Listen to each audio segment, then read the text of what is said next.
Un primo maggio particolare, tra i più difficili di sempre, all'insegna di una crisi che non allenta la presa. In Veneto imprenditori, lavoratori e perfino i vescovi daranno vita a iniziative comuni. Gli imprenditori saranno al fianco dei dipendenti in piazza a Treviso e Venezia. Nelle diocesi della regione si pregherà uniti per lavoro e occupazione. Intanto, dopo una lunga attesa, fatto il governo, ora è il momento della speranza. I presidenti di Confindustria, del Veneto, del Friuli Venezia Giulia e del Trentino Alto Adige avanzano una richiesta precisa: che tra i sottosegretari al Ministero delle Infrastrutture vi sia un rappresentante del Nord-Est. Importante che ci sia una persona con alte competenze infrastrutturali, ma anche con grande conoscenza del territorio.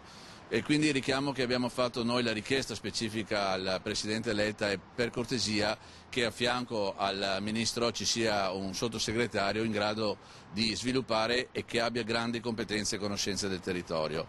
Un ruolo strategico quello del Nord-Est, che secondo gli industriali è stato assegnato direttamente dalla Commissione europea, piattaforma centrale per i collegamenti internazionali dal Mediterraneo verso nord e verso est.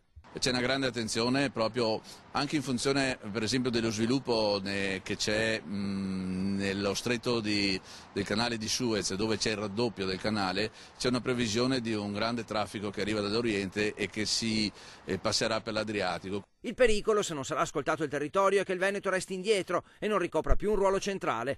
Già ora, nonostante l'enorme produzione, molti imprenditori sono schiacciati dai debiti causati dalla crisi. C'è la possibilità di attrarre capitali, sappiamo che la cassa in questo periodo piange, dovremo fare i conti con poche risorse, allora è importante essere attrattivi per i capitali, non solo italiani ma anche esteri.